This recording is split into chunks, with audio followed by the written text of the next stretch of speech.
Nesse trecho do capítulo 16 de Jeremias, é um oráculo de esperança que se eleva sobre a profecia de juízo. O Senhor promete um novo êxodo, um resgate do cativeiro que será tão grandioso que a memória do Egito que será ofuscada. Além disso, porém, ele fará um juízo minucioso, porque sua onisciência viu todos os pecados de Judá, e eles pagarão duplamente por sua idolatria. O clímax é a promessa de que, através desses atos poderosos, não apenas Israel, mas as nações pagãs farão a confissão de que seus ídolos são mentira e virão para reconhecer a mão e o poder do Senhor, revelando que a intenção final de Deus é a glória de seu nome em toda a terra. Vamos à leitura. Jeremias capítulo 16, dos versículos 14 ao 21. Eis porque virão dias, oráculo do Senhor, em quem não mais se virá. Viva Deus que tirou do Egito os israelitas. Mas sim, viva Deus que fez com que regressassem os israelitas do norte de todos os países, pelos quais os havia dispersado. Eu os farei regressar à terra que dei a seus pais. Vou mandar, oráculo do Senhor, pescadores em grande número para que pesquem. Depois enviarei numerosos caçadores para que caçem pelas montanhas e colinas e até nas cavidades dos rochedos. Porquanto sobre o meu olhar tenho seus atos que não me são ocultos, e suas iniquidades não se podem esquivar a meus olhares. Primeiramente, eu lhes pagarei em dobro o salário de sua iniquidade e do seu pecado, por haverem profanado a minha terra, com os restos imundos de seus ídolos e enchido minha herança de abominações. Senhor, minha força e amparo, refúgio no dia da desgraça. Virão nações dos confins do mundo exclamando: o que nossos pais receberam em partilha não passa de um nada, vaidades que para nada poderão servir. Poderá o homem fabricar deuses para si? Não serão deuses, porém. Então vou mostrar-lhe sim, desta feita vou mostrar-lhe minha mão e meu poder, a fim de que saiba que meu nome é o Senhor. No capítulo 17 de Jeremias é um oráculo de sabedoria e juízo. O pecado de Judá é tão profundo que está gravado no coração do povo. O cerne do capítulo é a escolha entre a maldição de confiar na força humana e a bênção de confiar no Senhor. O profeta lamenta o seu ministério, mas é lembrado de que Deus sonda o coração. Por fim, o capítulo encerra-se com o sábado, com o teste final da obediência de Judá, cujo cumprimento garantiria a perpetuidade do reino e cuja violação traria a destruição de Jerusalém pelo fogo. Jeremias capítulo 17. Acha-se inscrito o pecado de Judá com estiletes de ferro e gravado com ponta de diamante sobre a pedra de seu coração, nos ângulos de seus altares, lembrando-se de seus filhos, pensam em suas estelas e marcos sagrados, junto das árvores verdejantes, no alto das colinas elevadas. Entregarei a pilhagem à minha montanha, que domina a planície, assim como os teus bens e tesouros e os lugares altos em que pecas pela terra inteira. Deixarás ao abandono a herança que te conferira, e eu te farei o escravo dos teus inimigos, em terra que desconheces, porquanto acendestes o fogo de minha cólera, que não mais cessará de flamejar. Eis o que diz o Senhor: maldito homem que confia em outro homem, que da carne faz o seu apoio e cujo coração vive distante do Senhor. Assemelha-se ao cardo da charneca e nem percebe a chegada do bom tempo, habitando o solo calcinado do deserto, terra salobra em que ninguém reside. Bendito o homem que deposita confiança no Senhor e cuja esperança é o Senhor. Assemelha-se à árvore plantada perto da água, que estende as raízes para o arroio. Se vier o calor, ela não temerá, e sua folhagem continuará verdejante. Não inquieta a seca de um ano, pois ela continua a produzir frutos. Nada mais ardiloso e irremediavelmente mau que o coração. Quem o poderá compreender? Eu, porém, que sou o Senhor, sondo os corações e escruto os rins, a fim de recompensar a cada um segundo o seu comportamento os frutos de suas ações. Qual perdiz a chocar ovos que não pôs, tal é aquele que pela fraude se enriqueceu. Em meio à vida precisa deixá-los, demonstra pelo seu fim ser insensato. Trono sublime de glória antiga, ó santuário nosso. Senhor, que sois a esperança de Israel, confundidos serão todos os que vos abandonam, e de vergonha serão cobertos os que de vós se afastam, por haverem deixado o Senhor, fonte das águas vivas. Curai-me, Senhor, e ficarei curado. Salvai-me e serei salvo, porque sois a minha glória. Ei-los que clamam. Que é feito dos oráculos do Senhor? Que eles se cumpram. Eu, porém, nunca vos incitei a enviar a desgraça, nem desejei o dia da catástrofe. Bem conheceis as palavras que me saíram da boca. Elas estão em vossa presença. Não me sejais objeto de espanto, vós que no dia da desgraça sois meu refúgio. Sejam envergonhados meus perseguidores, e não eu. Sejam consternados, não eu. Fazei recair sobre eles o dia da aflição. Esmagai-os com dupla desgraça. Eis o que me diz o Senhor. Vai colocar-te à porta dos filhos do povo, por onde entram e saem os reis de Judá, e a todas as portas de Jerusalém. Tu lhes dirás: escutai a palavra do Senhor, rei de Judá, povo de Judá, e vós todos, habitantes de Jerusalém, que entrais por essas portas. Assim fala o Senhor: evitai carregar, pois disso depende vossa vida, fardos no dia de sábado, fazendo-os atravessar as portas de Jerusalém. Abstende-vos de transportar fardo algum para fora de vossas casas em dia de sábado. Não vos entregueis a trabalho algum, mas santificai o dia de sábado como ordenei a vossos pais. Eles, porém, não prestaram ouvidos e endureceram a cerviz para não ouvirem, nem se deixarem instruir. Se verdadeiramente me escutardes, oráculo do Senhor, se não deixardes passar carga nenhuma pelas portas desta cidade em dia de sábado, e se santificardes esse dia, abstendo-vos de desempenhar qualquer trabalho, então pelas portas da cidade entrarão, conduzidos em carros e montados a cavalo, reis e príncipes que ocuparão o trono de Davi, assim como seus oficiais, a gente de Judá e os habitantes de Jerusalém, e esta cidade será povoada para sempre. E outros virão da cidade de Judá, dos arredores de Jerusalém, das terras de Benjamim e das planícies e montes, assim como do Neguebe, para oferecerem holocaustos, sacrifícios, oblações, incenso e sacrifícios de ações de graças na casa do Senhor. Se, porém, não observardes meus preceitos acerca da santificação do sábado e a respeito da abstenção de transportar fardos pelas portas da cidade no dia de sábado, porei fogo nessas portas, e ele consumirá os palácios de Jerusalém, sem que ninguém possa extingui-lo. No capítulo 18 de Jeremias é teologicamente crucial por apresentar a doutrina da soberania condicional de Deus através da metáfora do oleiro e do barro. Deus, o oleiro, tem o direito de refazer, destruir ou edificar o vaso, com base no arrependimento ou na obstinação do povo.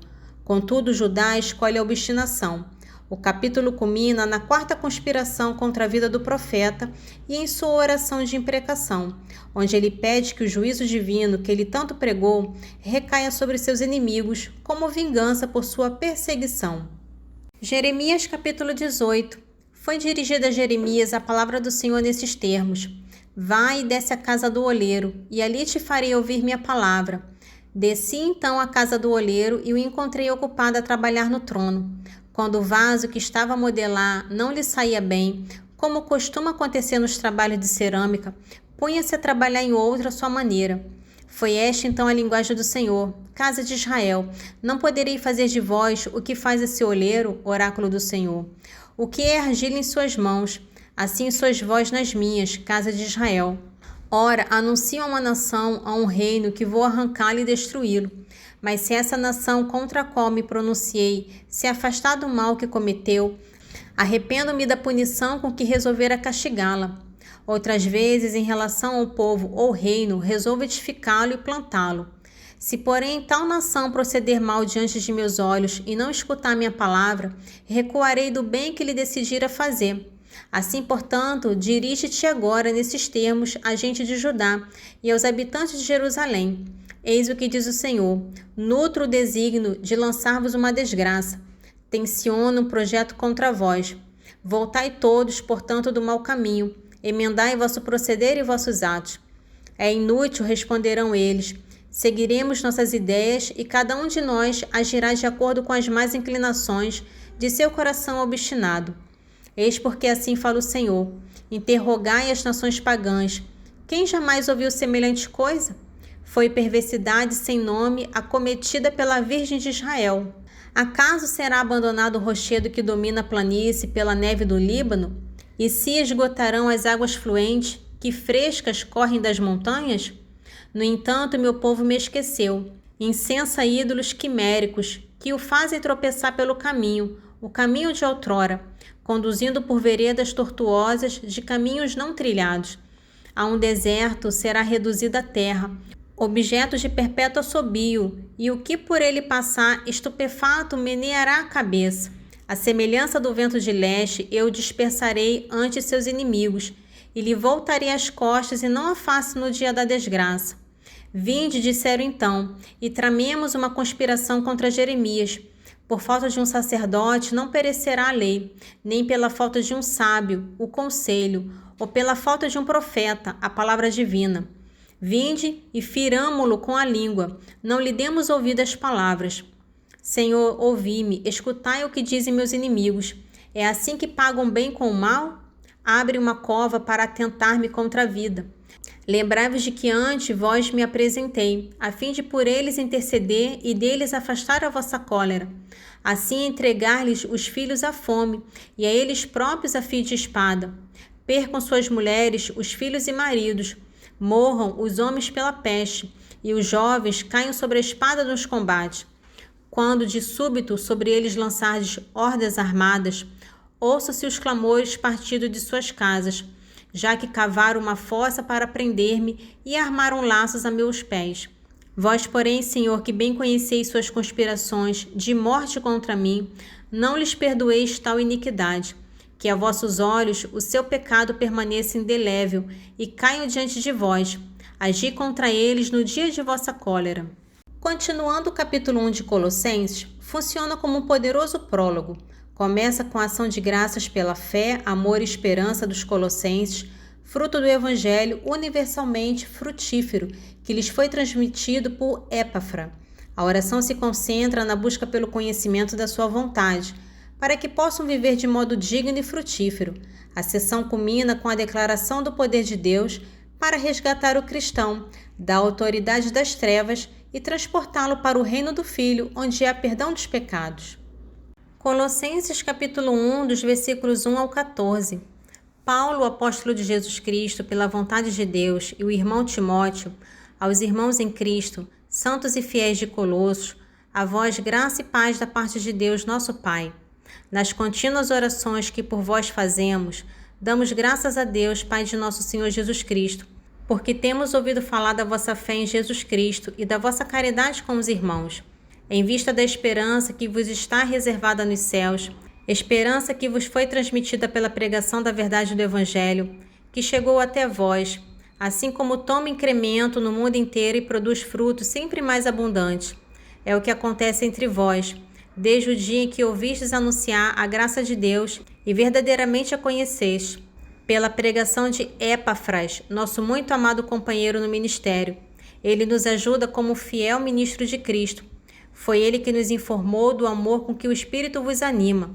Por isso, também nós, desde o dia em que o soubemos, não cessamos de orar por vós e pedir a Deus para que vos conceda pleno conhecimento de sua vontade, perfeita sabedoria e penetração espiritual, para que vos comporteis de maneira digna do Senhor, procurando agradar-lhe em tudo, frutificando em toda boa obra e crescendo no conhecimento de Deus, para que, confortados em tudo pelo seu glorioso poder, tenhais a paciência de tudo suportar com longanimidade.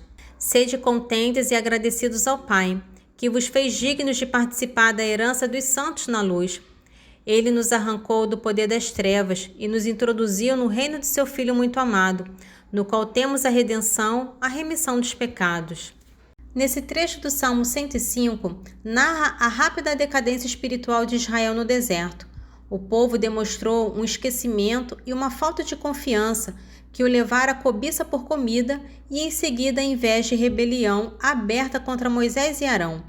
O salmista sublinha a seriedade desses pecados ao relatar o juízo fulminante de Deus, que usou a terra e o fogo para eliminar os rebeldes. Salmo 105, dos versículos 13 ao 18. Depressa, porém, esqueceram suas obras e não confiaram em seus desígnios. Entregaram-se à concupiscência no deserto e tentaram a Deus na solidão. Ele lhes concedeu o que pediam, mas os feriu de um mal mortal. Em seus acampamentos invejaram Moisés e Arão, o eleito do Senhor. Abriu-se a terra e tragou Datã, e sepultou os secazes de Abiram. Um fogo devassou as suas tropas, e as chamas consumiram os ímpios. Nesse trecho de Eclesiástico capítulo 22, aconselho o leitor a reconhecer a permanência da loucura do insensato e a não desperdiçar energia com a sua correção. A loucura é uma fonte de luto perpétuo para quem convive com ela. O contraste mais forte está na analogia da construção. A alma do sábio é firme como uma casa bem edificada, enquanto o tolo é uma estrutura instável, construída sobre pedra solta, fadada à ruína certa e completa. Eclesiástico capítulo 22, dos versículos 13 ao 18. O luto por um morto dura 7 dias, mas por um insensato e um ímpio dura toda a sua vida. Não fales muito com o astuto, não convivas com o insensato. Acautela-te contra ele para não seres incomodado, e não te mancharás com o contágio de seu pecado. Afasta-te dele, encontrarás repouso, e a sua loucura não te causará mágoa. O que há de mais pesado que o chumbo, e que outro nome dar-lhe a não ser o de insensato? É mais fácil carregar areia, sal ou uma barra de ferro do que suportar o imprudente, o tolo e o ímpio. Glória ao Pai, ao Filho e ao Espírito Santo, assim como era no princípio, agora e sempre. Amém. Divino Espírito Santo, iluminai-nos, guiai-nos, dai-nos sabedoria e discernimento. Amém.